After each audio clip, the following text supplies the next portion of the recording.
Je vaquais à mes occupations de toutes sortes. Lorsque il y a un gars qui demande à me voir. Alors, je réalise que c'était l'indicateur du lieutenant, un filou retourné. Le lieutenant lui avait dit, si tu as quelque chose, tu vas en parler au margi. Le gars s'arrange pour me faire savoir qu'il veut me voir discrètement. Et je rencontre le gars.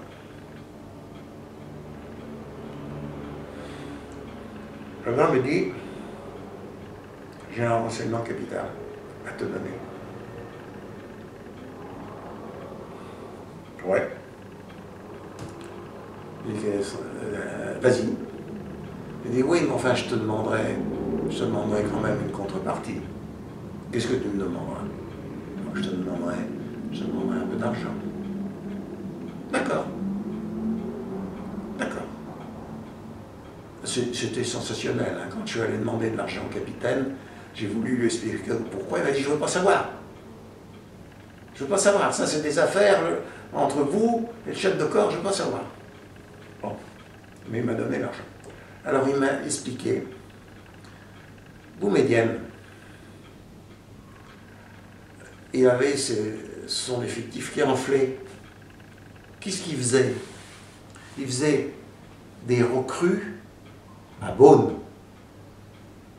Et il faisait passer des recrues, des convois de recrues, de plusieurs centaines de recrues. Il leur faisait passer les réseaux, rejoindre la Tunisie, leur donner une formation militaire et les incorporer dans ses forces.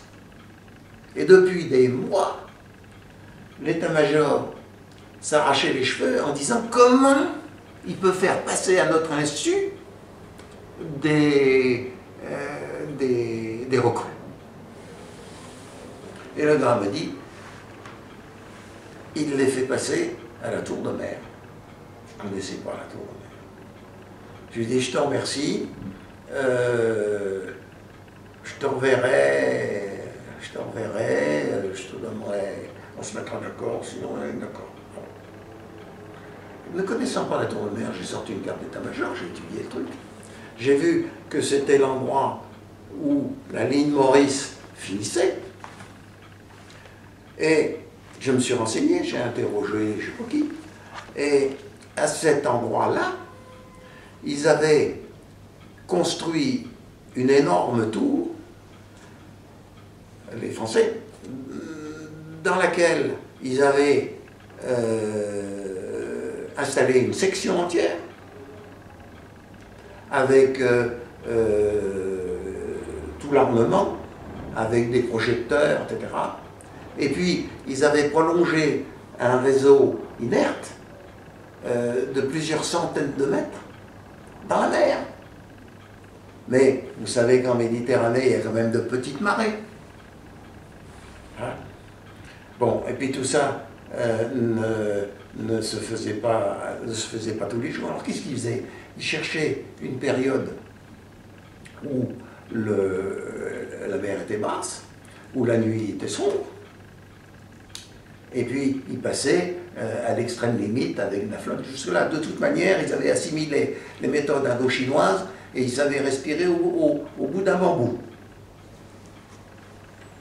Bon.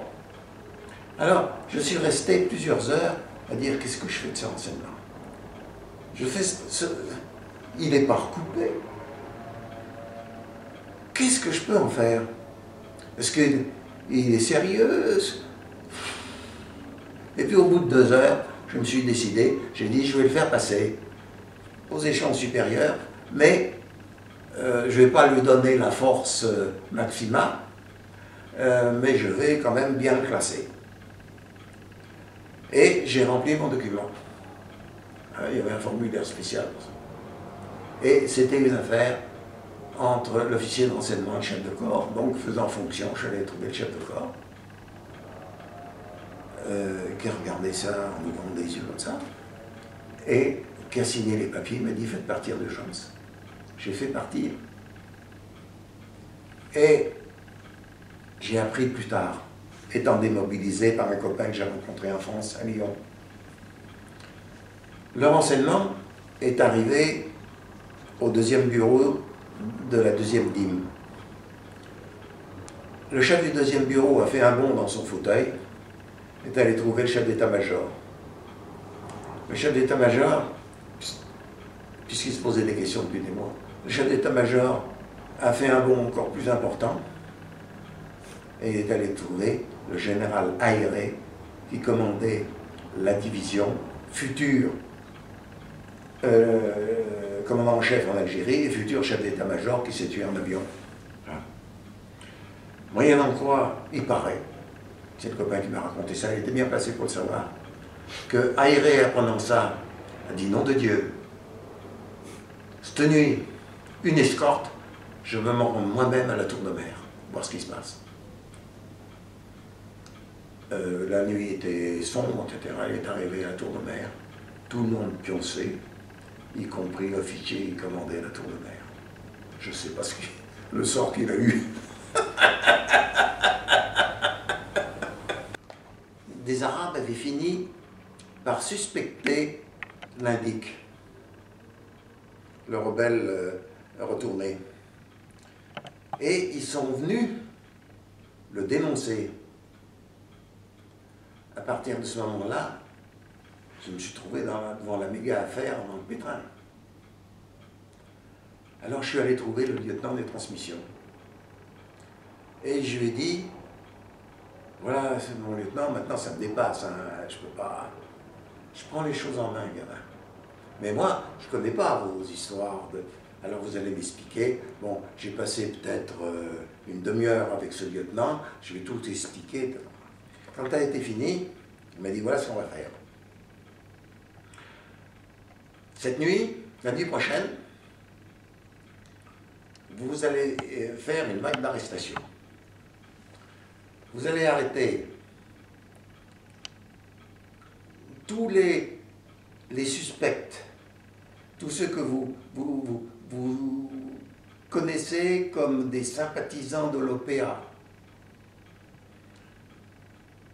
c'est-à-dire l'organisation politico-administrative du FLN.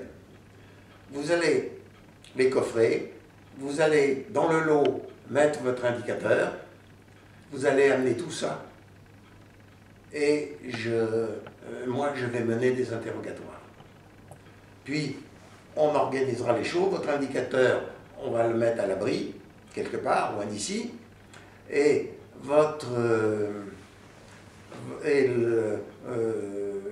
et les autres, on prendra des sanctions, mais relativement légères, on libérera tout ça. Bon, ce qui s'est passé, ça a été une grande mise en scène, un grand truc, ça a marché. Et